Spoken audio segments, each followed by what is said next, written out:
This bright little guy right here is the Lumecube 2.0, and it's quickly becoming one of my new favorite lights. Check out this video for the unboxing, first impressions, and how to use in a practical scenario the Lumecube 2.0. So a couple things about this light. It kind of popped up on my radar watching YouTube gear reviews, videos, things like that. You guys probably go down that rabbit hole as frequently as I do. I saw it was waterproof. I saw it was bright. I saw it comes with all these modifiers, and I was like, let me give this thing a shot. So I found that they sell it on Amazon in a kit that comes with 2 lights and a whole bunch of accessories for about $2.99.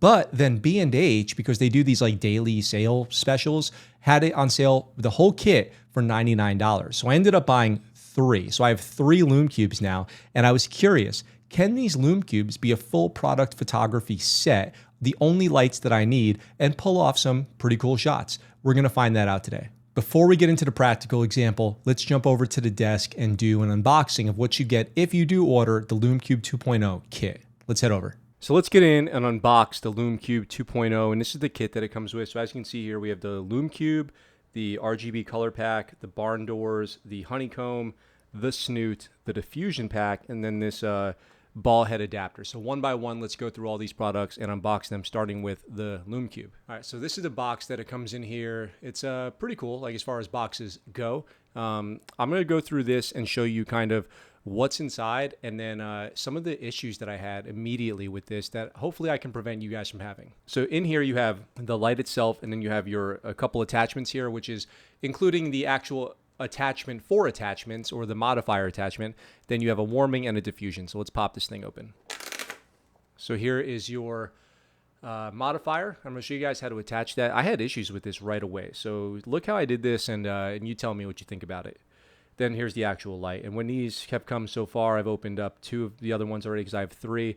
They have not had any battery in them. So if I hold down the power button, no juice. So this thing does not come charged. Just something to be aware of. One thing I do like about it, and you can see right here with the modifier attachment, is the magnetic attachments. Now it can be a little bit clunky, as you saw there. I kind of just had it slip on my hand, but it's not so bad once you get used to it. And then you can see I have the warming and the diffusion here. So let's talk about this really quick, because one thing you're probably going to want to do with this as soon as you get it is attach the modifier attachment to the light. And when I went to go do that, as you guys can see, if you can see, it does not go on easily at all, to the point where I was like hurting my fingers trying to put this thing on.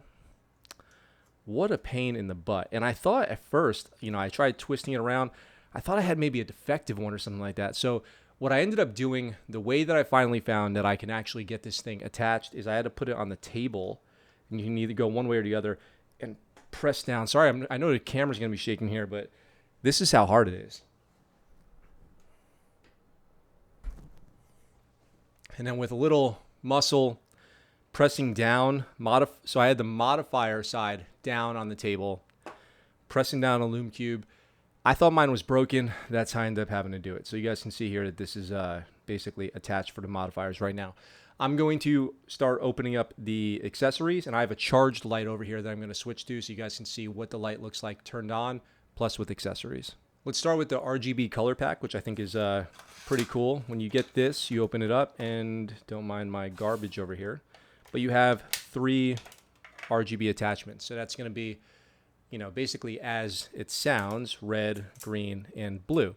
And what's cool is because it's all magnetized, I can do these kind of cool, flares for the camera here, but they all stick to each other, which makes them really easy to transport. Oh wait, there's another one hiding in here. So, red, green, yellow, blue. So it's RGB Y. My bad. RGB Y. So our red, green, blue, yellow color packs. Sorry, these are new for me too. Let me pop and grab my light that's charged, and we can see what these things look like with it actually turned on. So here's the light. It's turned on now. That's turned down pretty low. Here's it at full power. So as you guys can see, these are very bright. Let me turn it down. I'm going to turn it down to, one bad thing about these is I don't know how much this is on right now. Like if I go all the way down till it doesn't go down anymore, that should be 10%. So I should be able to up it to 20, 30. So let's go 30%, but I wish that there was a better way to know just, what it was at any given time. So I'll attach my red light, as you guys can see. Pretty simple, right? And you guys can combine these too. So if you want to get creative and do some combinations of, you know, red and blue to get purple. Let's see if that works. Red and blue. It's a little bit, it's too dark. It works, but it's too dark. So I can turn up the power and yeah, purple. I mean, it's on, but you cannot see it here for anything underneath the light that I have on now, which is not very bright at all. All right, so that's good to know. So if you start doubling these up, tripling these up, they're going to be pretty dim. So there you go. That's the light on 10%. So pretty bright, 10% right there. All right, let's go on to the next attachment. Let's go barn door. Barn door is always a good one. This will help shape your light or angle your light, block half of it or whatever you want to do. And again, you know, one thing that is really cool is I'm just going to put this onto the magnet and I'll turn this on. I love the magnet. I do. I really do. So there you go. Let's see. Let's close up the barn doors. So that's, I mean, it's pretty much blacked out. They only close one way. So let's see if I can angle this, shape it. There we go. So you can see you can kind of shape it. I get a little light leak, but it works decently well, I would say. You guys know how barn doors work. I won't bore you with going into all that. All right, next let's try the honeycomb. So here we have the honeycomb. It's comes in 2 layers, so it's got 2 sheets basically, and you can use one or both. And let's see what it looks like with both. So quite a bit dimmer. Breaks up the light pretty well.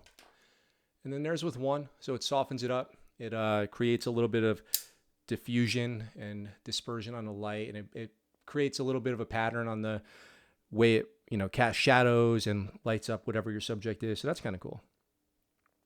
As you can see, struggling to get the attachment off here.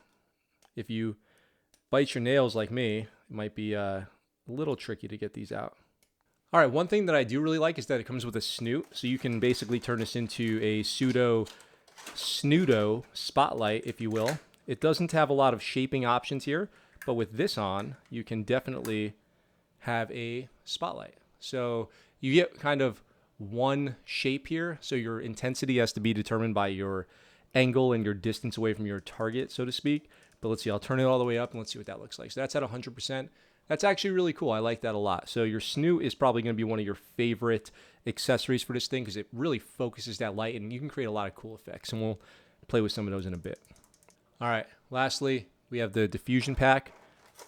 And then we'll do the ball head as the very last thing. But the Diffusion Pack is actually pretty great. I got to say, I do like the effect that these give. So from left to right, clockwise here, you've got your various diffusions. And it's kind of hard to tell on the camera here, but in person, you can see pretty well that this is the least, second, third, most diffusion. So if I turn this light up, maximum brightness here really quick, and I'll put on the least diffusion so you can get an idea what that looks like. So this is the least diffusion and fourth. And I'll put them all up on the screen at the same time so you guys can see how these actually affect the light output that you're getting. And lastly, and something that I really appreciate that this thing comes with, is this DSLR ball head mount. And it's pretty thoughtful how they package this as well. Not only is it great to have a hot shoe ball head, like, please send more. These are so useful. I stockpile things like this. But it also comes with a 3/8 adapter as well, as you guys can kind of see here if you can, if the camera focuses on it. So that helps for attaching it to all different types of accessories and accessory mounts. So if you just pop the rubber cap off of this, goodbye, so long, that's way off the desk now. You can see you have a pretty high quality ball head here, so you can attach this to any accessory or mount using the 1/4-inch threads on the bottom of the Lumecube. Actually, it's like, yeah, I guess it's the bottom. This thing doesn't really have a bottom or a top, but it's kind of however you want to use it. All right, and then here is the charging port right here.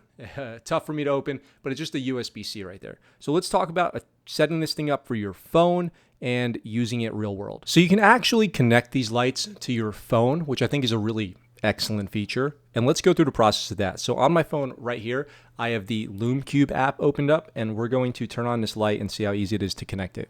So it looks like it's already been set up and Lumecube V, so-and-so has been discovered.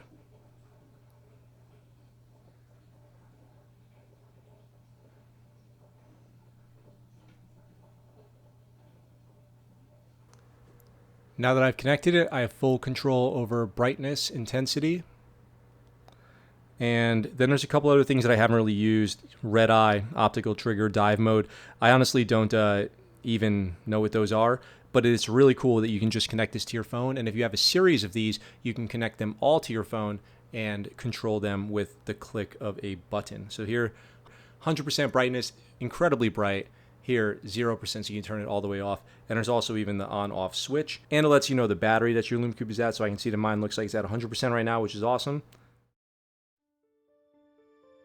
The artist Loot van der Veen was born in 1921 in Rotterdam. Growing up, he loved the zoo, but when World War II started, a German bombardment destroyed the zoo, resulting in the death of many of his favorite animals. He went on to fight in World War II, and later in life dedicated himself to art. The memory of the animals and of the events at the zoo stuck with him. He chose to focus his art on sculptures of his favorite animals and his childhood memories before the war. I encourage you to look up more about the artist Loot van der Veen and his inspiring story.